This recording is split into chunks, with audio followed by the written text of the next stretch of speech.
Got it. Good evening, good morning, as it is for both of us being on the opposite sides of the world, and we can still have these fantastic discussions.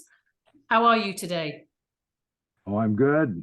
Yeah? Bright and detailed. Excellent. And we have a very interesting topic of conversation today because it's something that permeates, I think, every aspect of society and life and community living and everything. And our topic today is conflict and conflict resolution.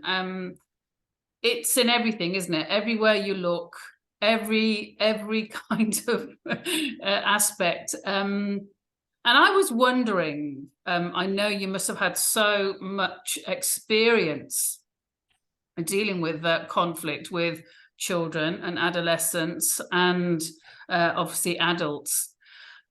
Tell me, Bob, is there a fail-safe way to resolve conflict? What is the basis? Why as human beings do we have so much conflict in our human race? What do you think? Wow. All right, here we go. Conflict derives from the fact that we're individuals, and it also is related or derives from our narcissism or our self-centeredness, I guess you can say. So inevitably, and in the nature of being human, individuals are going to want to do what they want to do when they want to do it. I mean, it's kind of a part of the human drive to have our way, to get attention, to have an opinion, to want this or to do this. And other individuals, whether they're peers or parents or teachers, have another idea about what you should do. And so there's conflict. Disagreement is similar to conflict. So we can say it's universal, and conflict management is a part of being a socialized person. It's what you learn as a toddler. It's what you learn in school, what's appropriate, inappropriate. Anger management is another regulatory area. Every aspect of being human requires regulation. And conflict resolution is simply, what do you do when you're at odds with someone else? And so given that our nature is to have our way, to get attention, and all that implies, the question would be, well, then what are these skills? How does one manage conflict? And of course, there's external conflict. There's conflict between ourselves and someone else. But the domain of traditional psychotherapy is intrapsychic conflict, or conflict within ourselves, not between ourselves and another person. So there's two worlds. There's the conflict within ourselves about what should we do, and then there's the conflict between ourselves and a variety of other actors. So let me stop there. Yeah, so we can explore those two things, because obviously when you started talking, what comes up for me immediately, but I have a suspicion of what your answer might be, is when you're dealing with children and adolescents, you would imagine that there's that normal psychological development of finding one's own feet and finding your own identity as a child or a young person. And therefore the conflict comes when like young adolescents and kids start to assert some power in their own lives. You would hope by the time they got to be adults, but I don't know, you can put me right, that they've already asserted themselves, and the conflict therefore is maybe different. Or are we still running around like adolescent narcissists, even at the age of 50, 40, 30, who knows what? Are we still just children wanting our own way still and still trying to assert our, or is adult conflict very different from child and adolescent conflict? Well, I think there's similarities and differences. Of course, adult conflicts can become quite sophisticated and derived from political camps or groups who say, okay, this is our tribe or our opinion, and we're in conflict with you. But that's more, I guess, advanced or political. But if you go back to being a child or an adolescent, identity is derived from, let me be careful here, derived partially from conflict. In other words, who we are develops as a result of us interacting with the world. Let's get real basic. Let's say a child has a conflict with gravity. They don't like gravity. They want to fly. They have ideas about themselves. Well, the way they develop their identity and learn about reality is that they have an encounter with gravity, or they may have an encounter with their parent when they say, I'm not going to bed, and the parent picks them up and carries them and they go to bed. So that's their identity is formed through an interaction with the world. And the world, of course, is a very broad term. And then later on, as their identity develops into opinions and they leave the world of simple behavior, you know, young children act out. Oops, I lost my camera. So I'm glad to hear that, because it looked like you just did the Star Trek thing and just kind of beamed up somewhere. I thought it's an impressive look. Oh, that's great. All right, like you just disappeared into the ether. So the conflict, back to conflict, changes as the child develops thought. Young children don't have a lot of thought. They have fantasies and pictures and images, and they work off of impressions, but later on they have developed thought. And so the conflict can become thought bound rather than simple behavioral conflict, like sit in your chair. No, I'm not going to, you know, the kind of arguments. I guess you'd say child conflict leads to arguments, and the arguments increasingly, as the child ages, become more negotiable. And it's why you don't want to argue with a young child. They don't have the capacity to argue, even though they will argue. And there are certain children who argue a lot and others who are very compliant. You know, their kids are all different, and it depends on who you get. You know, it's the luck of the draw, the luck of the mix.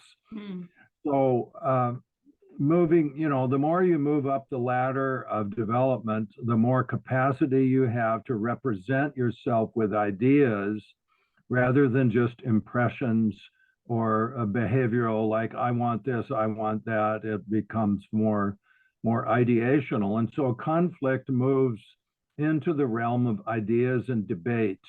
And as we know, things get debated or argued, or there's a dialectic. The idea of a dialectic is that you are always looking to understand the other person's position. Now I'm moving into how conflicts can be managed or resolved. The use of the dialectic or Stoic principle is that if you and I disagree, I want to be interested in what you're saying. I want to really hear you. I want to say, tell me more about that. Or are you sure? Have you looked into that? Or I have a different view. Whereas in a debate, you're trying to defeat the other person. It's more like a battle. Absolutely. And conflict resolution is not your goal. Your goal is to win, you know. And if you have an adolescent that wants to win, you're going to have a tough time because they're not really listening to you. They only know what they want and when they want it. And there's plenty of kids who are reasonable and negotiable, but there's a subgroup who simply want what they want when they want it, and they are persistent, and they are not listening. They will not listen, and they are not willing to have a dialectic or an exchange, although they can be coached into it. So let me stop there and see where you want to go with the inner outer conflict and so forth. Well, I think that is such a gem that you have given anyone who watches this video, because that idea that you have a proper exchange, you know, you listen to me, I listen to you. Okay, why do you think, you know, all that kind of mature kind of conversation about something versus, as you say, like a debate. And the gem is what you just said about listening.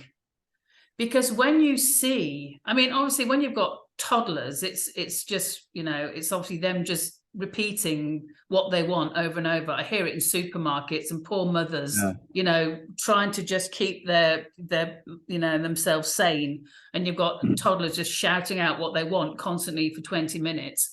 Then you've got adolescents who start to learn about, you know, how to manipulate and, you know, how to get their own way and all that kind of stuff. And then while you were talking, I was thinking, are we just talking about people who are control focused? You know, wanting, I want what I want when I want it, is like controlling the environment and controlling, you know, everybody else because of whoever knows what of those kind of stuff they've got running. But when you just kind of just said it's about listening, oh, it's like a ka-ching. It's like, it's the key, isn't it? It is the key. And people do not listen. Listening is an art form, isn't it? Listening is really an art form. And how many married couples, bosses, work colleagues, and everything else in between sit down and go, talk to me. I'm listening. I want to hear what you've got to say. How often does that happen? Well, more and more, I hope, but not all the time, for sure. One of the biggest complaints I get as a medical doctor is when my patients tell me, my doctor won't listen to me. They seem to have their own ideas, and I'm trying to tell them. And so there's an example of not listening because you have decided something. You know, if you're a doctor in an office, you've decided this or that. Now, let me present a model that is quite famous. It was developed out, it's related to conflict resolution, and it's an information or communication model that came out of the so-called healthy couples research of the 1970s, where they found a formula. So here's the formula. I think I can summarize it in a minute or maybe two.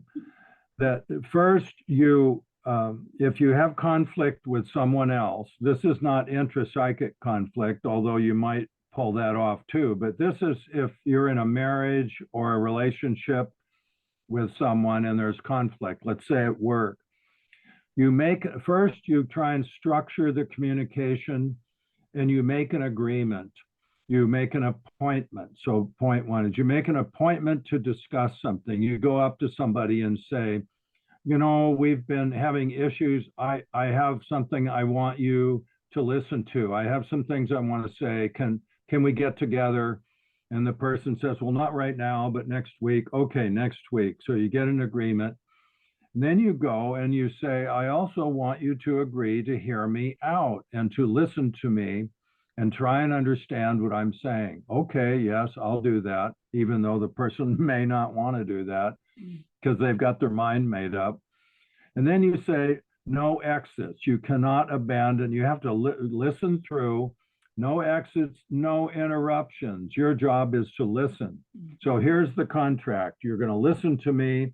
I'm bringing up my issue, and I'll try and summarize it. And then after I'm done, I want you to paraphrase to me what I've said so I know that you understand what I've communicated to you. Yeah. Now, this is a pretty demanding model, but I mean, it works in business and it can work in personal relationships. So the party who asked for the appointment says, all right, here I go. When I do this, you know, here's my feeling, blah, blah, blah. They go on and they make their points and they make their points. And of course, the listener might be fuming because that's that's baloney. I never said that, but they're quiet. They don't interrupt. They listen. And then in the end, the speaking party says, did you get that? And then the listening party says, here's what I heard you say. And they paraphrase back. And you said this, and you said this. Did I get it? And the speaking party says, yes, that's exactly what I was saying. My God, I can't believe it. It's so good to be understood. And then the listening party says, is there any more on that topic that you want to say? And one of the rules, by the way, is you can't have multiple topics. You've got to have one topic. One topic. And then the speaking party says, well, by the way, when you do this, you know, and so so the listening party agrees. They haven't abandoned, they haven't exited, they haven't interrupted. What they've done is say, I hear you. And then they say this magic word, it makes sense to me. You have made sense to me. Fantastic. Now, that can be a tough series of steps when the disagreement is profound. But the research suggested that if you do this, it has a healing effect. It has a conflict reducing effect because you have the salve of understanding. The salve of understanding comes from listening, not interrupting, and saying, is there anything more you want to say? It makes sense to me. Here's what I heard you say. So it's a gift to the speaker. And then, of course, the next agreement is, well, I would like to listen to you. When can you don't do it right away? You take a break, you do one thing, and then you have an agreement to have an appointment in the future for the other party to express their point of view. And that's called healthy couples communication. And it's taught in community colleges. You can look it up. There's books. It's trainable. You can go through exercises that force people into it. And of course, it doesn't solve all problems, but it's at least a start. And it's one method, just one method of conflict resolution. I like the way you say you can't force people into it, because I was actually going to say to you, I wonder what happens if you have that great model and then the person just says, no, I don't want to talk about that. I don't want to have an appointment. I don't want to listen to you. I don't, you know, it's not interesting, or I'm not, you know, I don't want to take any of the responsibility. That's got to happen, hasn't it? That's got to happen with people. That happens all the time. Yeah. Any helping model requires some degree of partnership or shared motive. If only one partner is expressing a desire to solve an issue, or they have an issue and the other partner says, I'm not interested, then the relationship is near the end. Although what's interesting is that if the party with the grievance sets boundaries and says, for example, in a marriage, you might say, you know, I need you to begin to collaborate or work with me on these issues. And if you won't, I don't think our marriage will last, or I don't think our business partnership will last. You have to come to the table. Wow. And if you don't, you set a timeline, you know, 6 months or a year or whatever, so that the party feels some pressure. They're not just sort of floating along with their stubbornness, you know, oh no, I'm not going to talk about that. I'm not, you know. So there are methods where you have the unwilling party, but they're extremely difficult, and the objecting party has to be willing to end the relationship. And it's the same with work relationships, isn't it? I mean, I've had the very joyful position for me, my personality, of working for myself most of my life, and therefore haven't had to deal with anyone kind of in that situation. But, you know, to have a boss who won't listen, or have, you know, a work colleague who's a problem in an office, who won't listen, who won't come to meetings, or who won't, you know, have reconciliation or conflict resolution meetings. I mean, they can really make, I hear a lot, really make going to work very unpleasant. And, you know, I don't know if you know, I Yes. don't know if these people can be booted out, or I'm sure they're the kind of people who don't want any therapy. I always find it quite interesting that people, sometimes you come across people who really do need to unpack some of their traumas, and they're often a lot of people are the worst, who will never want to unpack them. Just leave them locked up forevermore. And, you know, I don't want to do that. And you've got this office bully, or this office kind of freak, or who knows what they are, that is just causing chaos, but is unwilling to come to the table and do that kind of stuff. And it makes everyone else very uncomfortable, doesn't it?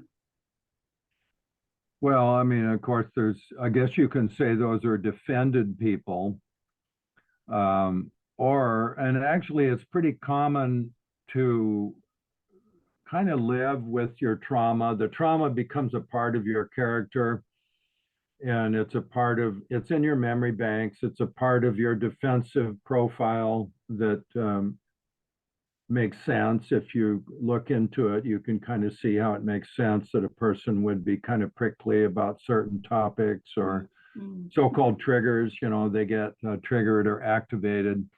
That's usually the reminder, or the information that suggests, you know, this defensiveness you have is related to something in your past. Why don't you get better informed about it and desensitized to it, so it doesn't control your responses in the world, you know, so that not that you can escape your trauma. The trauma is a part of you, but you can learn to better manage the triggers that are causing, let's say, a problem in the office, or something that's going on in a work group where there's some kind of interaction that's puzzling. It's like, hey, this has nothing to do with our work. Would the two of you please leave the room and work this out so that we can get our job done?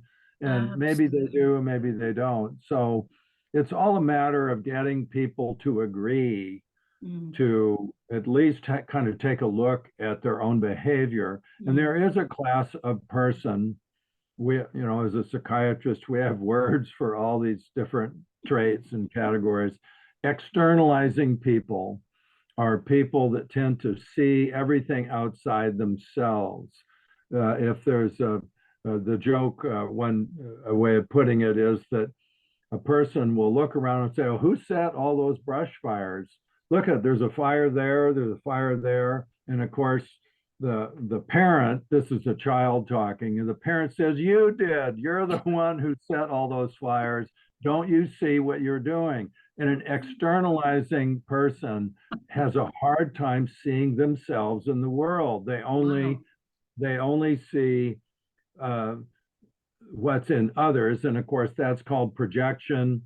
Or if you're biblical, you'd say, what did Jesus say? Look for the log in your own eye before you confront me about the splinter in my eye. It's like that we don't tend to see ourselves. And that's a human trait. A lot of people are externalizing rather than internalizing, which is the opposite, is that everything's my fault. So that's kind of neuroticism. Or internalizing is when you take on the burdens of the world and you feel like it's your responsibility, when actually it's very, you know, it's complicated. Very interesting. And two things come up for me. So when you talk about conflict resolution, and, you know, we're talking about personal relationships and workplace, and It makes me think, like it always does when I hear these psychological kind of ways things are. It always makes me think about government and how much, if you take that government in every country, how many governments listen to the populace? How many governments actually truly listen to the people they're meant to be governing, and serving?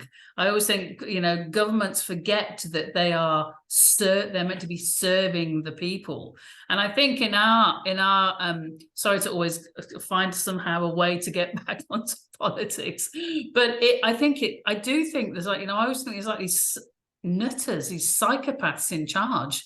And I can't imagine psychopaths and narcissists are remotely interested in listening to someone else's side of a story, or how they're feeling, or how they're experiencing governmental policy that millions of people have never asked for. So when you look at the world, and we're talking about obviously now conflict on a massive scale, do you see that in like the way governments are run, when you think there's no listening here, there's no kind of interest in resolving the conflict between government and the people?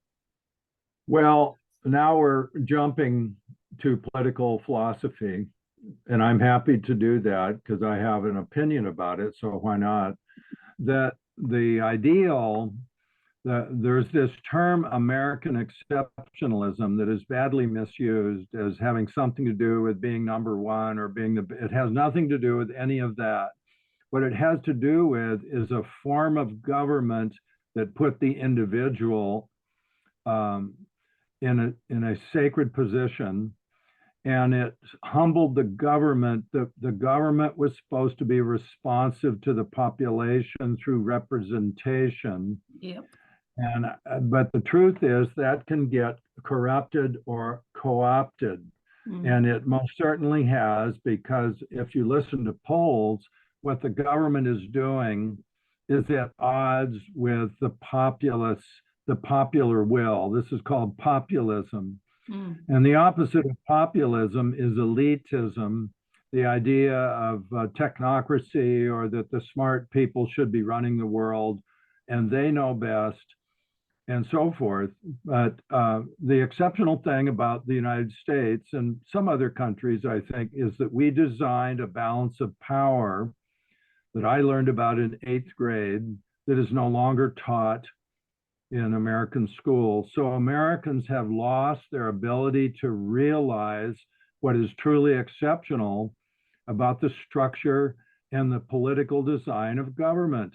They don't even know that they're exceptional because that the individual is held at the center. The purpose of freedom is the freedom of the individual, with marked, well-defined limits on the power of government to intervene. So I think we're in a government of elitism, or of the experts. And of course, the experts are wrong more often than they are right. I think you're right.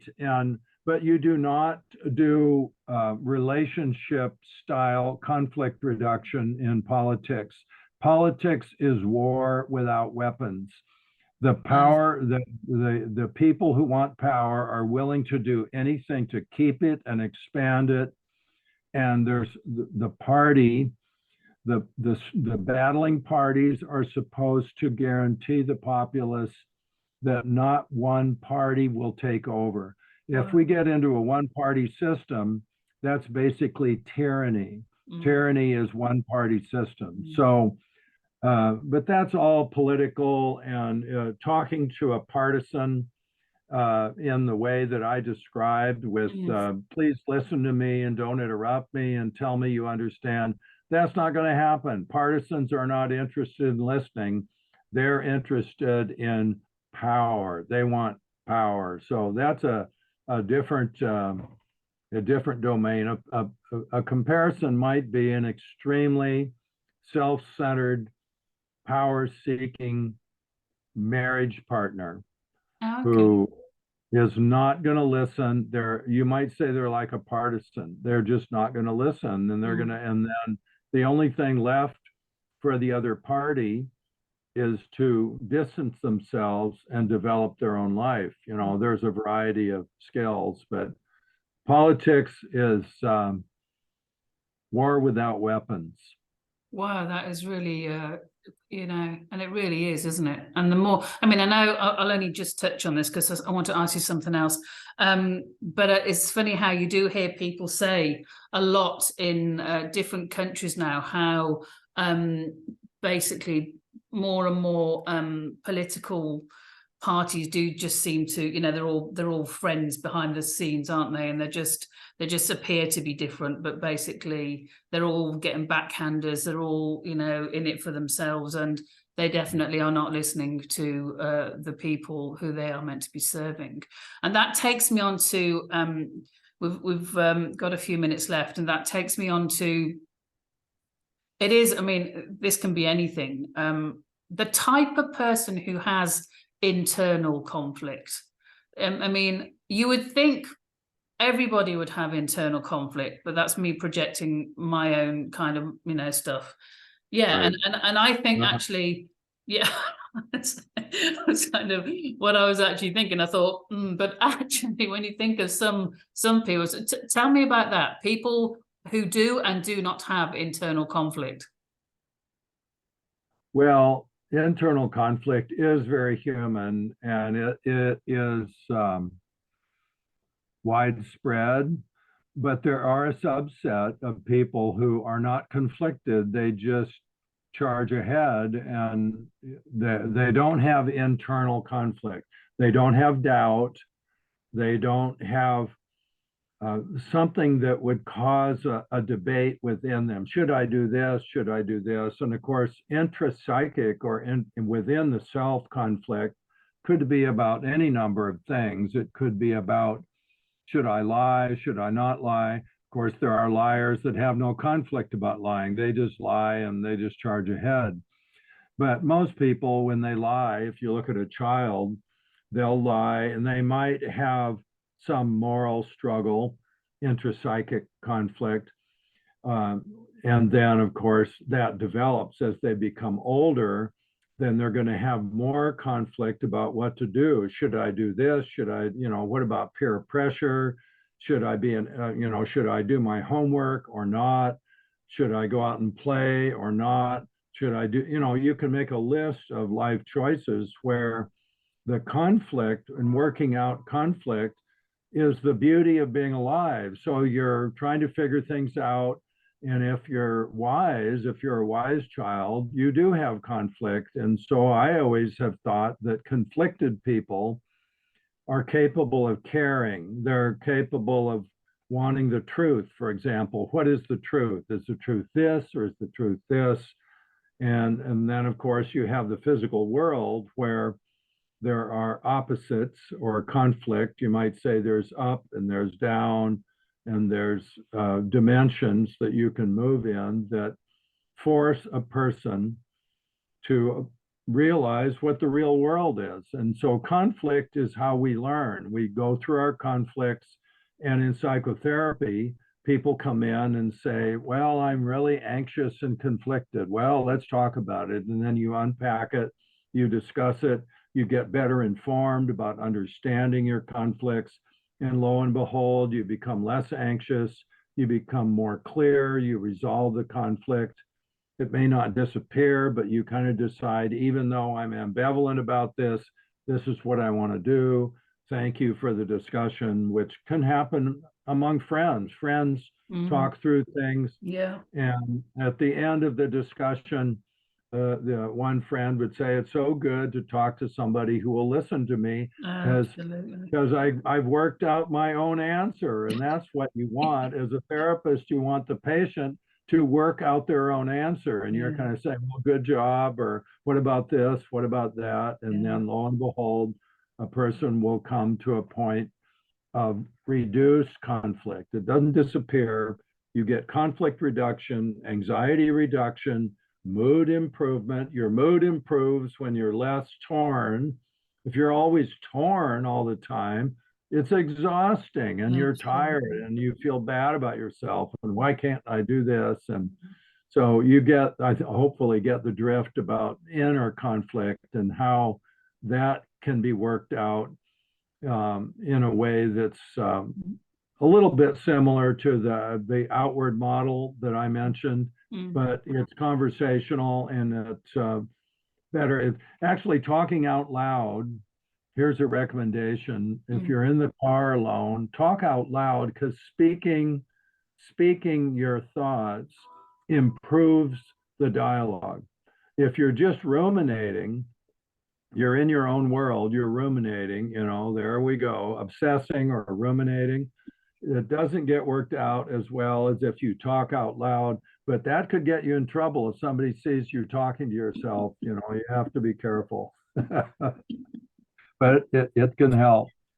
It's absolutely brilliant. And what I was thinking about, I think when people do trust and have faith in themselves that they do have the answers, they actually do have the answers. When they, well, like you say, that conversation with friends or even with a therapist, that they're encouraged to trust in their own opinion and to find their way to their own truth. It's a very empowering place for people to be, isn't it?